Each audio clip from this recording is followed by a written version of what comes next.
আমন্ত্রণ দীপ্ত সংবাদে আপনাদের সাথে আছি আমি ইয়াসমিন সুমনা। বহুল আলোচিত তত্ত্বাবধায়ক সরকার ব্যবস্থা বাতিল সহ সংবিধানের পঞ্চদশ সংশোধনীতে আনা কয়েকটি বিষয় অবৈধ ঘোষণা করে দেয়া হাইকোর্টের রায়ের বিরুদ্ধে আপিলের শুনানি শেষ হয়েছে। কাল রায় ঘোষণা করবে আপিল বিভাগ। বুধবার প্রধান বিচারপতির নেতৃত্বাধীন আপিল বিভাগ রায়ের জন্য এই দিন ধার্য করে। টানা ৩ দিন শুনানি শেষে রায়ের জন্য আদালত এই দিন ঠিক করল। এর আগে সোম ও মঙ্গলবার ৪ সদস্যের আপিল বেঞ্চে শুনানি করে সুশাসনের জন্য নাগরিক সুজন ও জামায়াত সহ আপিলকারী কয়েকটি পক্ষ। তারা সংশোধনের বিভিন্ন অংশ অস্বচ্ছতা ও অসাংবিধানিক বিষয়গুলো তুলে ধরেন, জানান এর মাধ্যমে সংবিধানের মৌলিক চরিত্রের পরিবর্তন করা হয়েছে। যদি সঠিক প্রক্রিয়া অনুসরণ করা হতো তাহলে জনগণের কাছে যে প্রশ্নটা যেত সেটা হলো জনগণ পঞ্চদশ সংশোধনী সমর্থন করে কি না, এবং এই ভোটের ফলাফল যদি না হতো তাহলে কিন্তু এই সংশোধনী সেখানেই বাতিল হয়ে যেত। কাজে আমি বলেছি এই যে গণভোটের প্রক্রিয়াটা অনুসরণ করা হয়নি, এর কারণে পুরো সংশোধনীটাই প্রশ্নবিদ্ধ হয়েছে। আপিল বিভাগ এই পঞ্চদশ সংশোধনী পুরোটা বাতিল করবেন না, এটি আমাদের প্রত্যাশা। পুরোটা বাতিল করলে বেশ কিছু ভ্যাকুয়াম বা শূন্যতা দেখা দিবে। এই শূন্যতা সাংবিধানিক শূন্যতার জন্ম দিবে এবং এতে বাংলাদেশ নামক রাষ্ট্রটি সাংবিধানিক দৃষ্টিকোণ থেকে নানান জটিলতার মধ্যে পড়তে পারে। আজও দেশের বিভিন্ন জেলায় টানা বৃষ্টিপাত অব্যাহত রয়েছে। চট্টগ্রামের সকালে বৃষ্টির তীব্রতা কিছুটা কম থাকলেও বেলা বাড়ার সঙ্গে সঙ্গে ভারী বর্ষণ শুরু হয়েছে। সকালে যেসব নিম্নাঞ্চল থেকে পানি নেমে গিয়েছিল সেখানে নতুন করে জলাবদ্ধতা দেখা দিয়েছে। দুর্ভোগে পড়েছেন চাকরিজীবী সহ নগরবাসী। অতিবৃষ্টির কারণে পাহাড় ধসের আশঙ্কা থাকায় পাহাড়ি এলাকায় মাইকিং সহ পাদদেশে বসবাসকারীদের সতর্ক করছে জেলা প্রশাসন। এদিকে গতকাল সকাল ৬টা থেকে আজ সকাল ৬টা পর্যন্ত পটুয়াখালীতে ৭০.২ মিলিমিটার বৃষ্টিপাত রেকর্ড করেছে আবহাওয়া অফিস। এতে চরম দুর্ভোগ পড়েছেন শ্রমজীবী মানুষ।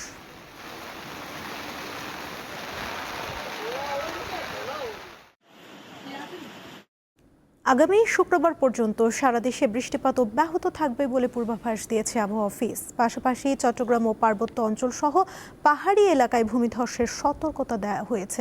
সকালে আবহাওয়া অফিসের বার্তায় এই আভাস দেওয়া হয়। ভারী বৃষ্টিপাত আগামীকাল অব্যাহত থাকতে পারে, আরও ২-১ দিন অব্যাহত থাকতে পারে। তবে ঢাকায় আগামীকাল বৃষ্টিপাতের তীব্রতা তুলনামূলকভাবে কম থাকবে, কিন্তু ১১ তারিখ থেকে আবার ঢাকা সহ সারা বাংলাদেশেই বৃষ্টিপাতের তীব্রতা বাড়বে, অর্থাৎ ভারী থেকে অতি ভারী বৃষ্টিপাতের সম্ভাবনা রয়েছে। টানা ভারী বর্ষণ ও বন্যা পরিস্থিতির মারাত্মক অবনতি হওয়ায় চট্টগ্রাম মাধ্যমিক ও উচ্চ মাধ্যমিক শিক্ষা বোর্ডের অধীনে আজকের এইচএসসি ও সমমানের পরীক্ষা স্থগিত করা হয়েছে। গতকাল গভীর রাতে আন্তঃশিক্ষা বোর্ড সমন্বয় কমিটির এক জরুরি আদেশে এই সিদ্ধান্ত জানানো হয়। এর আগে কয়েক দফায় কয়েকটি জেলার পরীক্ষা আলাদাভাবে স্থগিত করা হলেও পরিস্থিতি জটিল হওয়ায় শেষ পর্যন্ত পুরো বোর্ডের পরীক্ষাই স্থগিত করা হয়। তবে চট্টগ্রাম বোর্ড ছাড়া দেশের অন্য সব শিক্ষা বোর্ডের পরীক্ষা যথাসময়ে অনুষ্ঠিত হচ্ছে। স্থগিত হওয়া পরীক্ষার নতুন সময়সূচি পরে জানিয়ে দেওয়া হবে।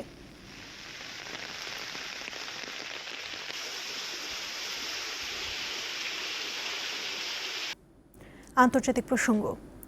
ইরাকে পৌঁছেছে ইরানের প্রয়াত সর্বোচ্চ নেতা আয়াতুল্লাহ আলী খামেনির মরদেহ। নাজাফ আন্তর্জাতিক বিমানবন্দরে রাষ্ট্রীয় মর্যাদায় তার মরদেহ গ্রহণ করেছেন ইরাকের প্রধানমন্ত্রী আলী আল জাইদি। এ সময় উপস্থিত ছিলেন ইরানের প্রেসিডেন্ট মাসুদ পেজেশকিয়ান। মঙ্গলবার রাতে খামেনির কফিন ও তার পরিবারের সদস্যদের বহনকারী বিমান নাজাফে অবতরণ করে।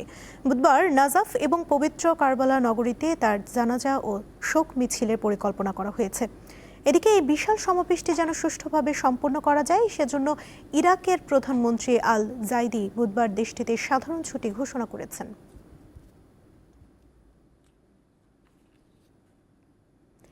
ইরানের দক্ষিণাঞ্চলে যুক্তরাষ্ট্রের হামলার জবাব হিসেবে বাহরাইন ও কুয়েতে ৮৫টি মার্কিন সামরিক লক্ষ্যবস্তুতে হামলা চালানোর দাবি করেছে ইরানের ইসলামী বিপ্লবী গার্ড বাহিনী আইআরজিসি। এর আগে যুক্তরাষ্ট্রের হামলাকে আইআরজিসি যুদ্ধবিরতির গুরুতর লঙ্ঘন বলে আখ্যা দেয়। ইরানের বার্তা সংস্থা তাসনিম এসব তথ্য জানিয়েছে। যুক্তরাষ্ট্রের মিত্র এই দেশ দুটিতে হামলা চালানোর পাশাপাশি একটি মার্কিন MQ-9 রিপার ড্রোন ভূপাতিত করার দাবিও করেছে আইআরজিসি। মঙ্গলবার ইরানের প্রয়াত সর্বোচ্চ নেতা আয়াতুল্লাহ আলী খামেনির শেষ বিদায় উপলক্ষে 7 দিনের আনুষ্ঠানিক কর্মসূচি চলার মধ্যে দক্ষিণ ইরানে হামলা চালায় যুক্তরাষ্ট্র।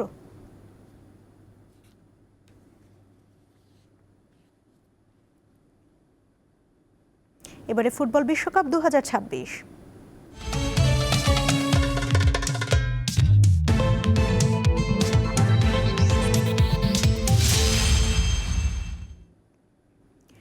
আটলান্টার মার্সিডিজ বেঞ্চ স্টেডিয়ামের ইতিহাসে অবিস্মরণীয় ও শ্বাসরুদ্ধকর এক ম্যাচ দেখল ফুটবল প্রেমীরা। 2-0 গোলে পিছিয়ে যাওয়ার পরও মহাকাব্যিক ফিনিশিংয়ে মিশরকে 3-2 ব্যবধানে হারিয়ে বিশ্বকাপের কোয়ার্টার ফাইনালে উঠল আর্জেন্টিনা। এদিকে কলম্বিয়াকে টাই ব্রেকে 4-3 গোলে হারিয়ে 1954 সালের পর বিশ্বকাপের শেষ 8 নিশ্চিত করল সুইজারল্যান্ড। লিওনেল মেসির আবারও পেনাল্টি মিস হতাশায় ঢেকে দিল আর্জেন্টাইনদের মুখ। দ্বিতীয়ার্ধে দ্বিতীয় গোল হজমে তাদের মনে ছিটকে পড়ার শঙ্কাও উকি দিল জোরে সোরে। Mustafa Zika was denied a few moments ago. He's not about to be denied. সুতোর উপর ঝুলতে থাকা আর্জেন্টিনাকে ক্রিস্টিয়ানো রোমেরো এনে দিলেন ম্যাচে ফেরার উপলক্ষ। এরপরেই ফুটবলের জাদুকর জ্বলে উঠলেন। লড়াইয়ে ফেরার গোলে অবদান রাখার পাশাপাশি নিজেও করলেন গোল। দলের ভীষণ প্রয়োজনের সময় দারুণ গোল করে প্রায় 100 বছর আগের এক কীর্তি স্পর্শ করলেন লিও। দ্বিতীয় আর্জেন্টাইন ফুটবলার হিসেবে বিশ্বকাপের এক আসরে 8 গোল করলেন তিনি। 1930 সালে ফুটবল বিশ্বকাপের উদ্বোধনী আসরে এই কীর্তি গড়েন গিয়ারমো স্ট্যাবিলে।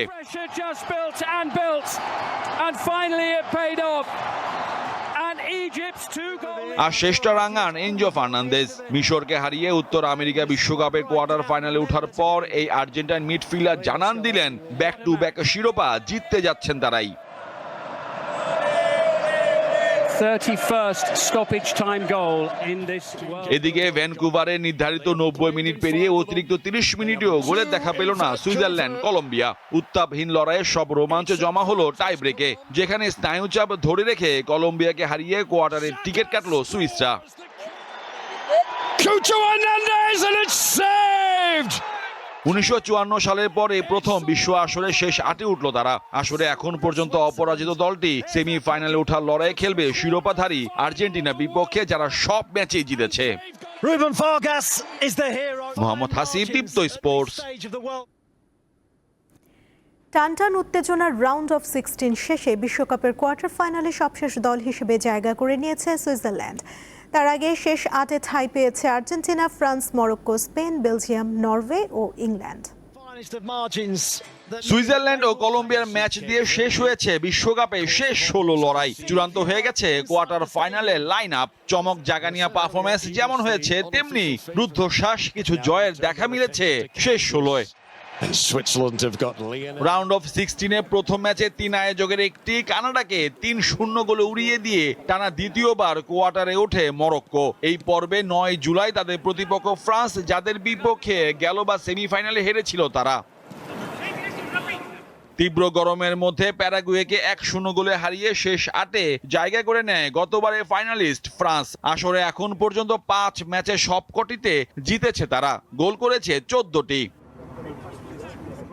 ক্রিস্টিয়ানো রোনালদোর পর্তুগালকে 1-0 গোলে হারিয়ে শেষ 8-এ উঠে 2010 সালের চ্যাম্পিয়ন স্পেন। টানা 35 ম্যাচে অপরাজিত স্প্যানিশরা সেমিফাইনালে ওঠার লড়াইয়ে 10 জুলাই লা রোজারা খেলবে বেলজিয়ামের বিপক্ষে, যারা সহ আয়োজক যুক্তরাষ্ট্রকে থামিয়ে পা রাখে শেষ 8-এ।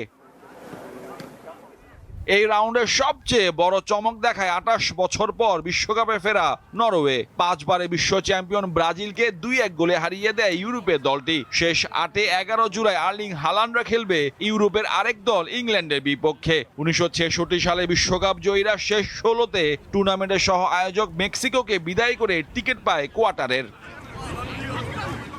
শেষ 32-এ নবাগত কেপ ভার্দের বিপক্ষে 3-2 গোলে কষ্টার্জিত জয়ের পর শেষ 16-এ কিছুটা চিন্তায় পড়ে গিয়েছিল শিরোপাধারী আর্জেন্টিনা। মিশরের বিপক্ষে রুদ্ধশ্বাস লড়াইয়ের পর টুর্নামেন্টের কোয়ার্টারে উঠে আলবিসেলেস্তারা। এদিকে কলম্বিয়াকে টাই ব্রেকে হারিয়ে শেষ 8 নিশ্চিত করে সুইজারল্যান্ড। সেমির টিকিট কাটতে যুক্তরাষ্ট্রের কানসাস সিটির অ্যারোহেড স্টেডিয়ামে 11 জুলাই কোয়ার্টারে মুখোমুখি হবে দুদল। Mohammad মোহাম্মদ হাসিব, দীপ্ত স্পোর্টস। এই ছিল এখনকার মতো। পরবর্তী সংবাদ বিকেল 5টায় দেখার আমন্ত্রণ রইল।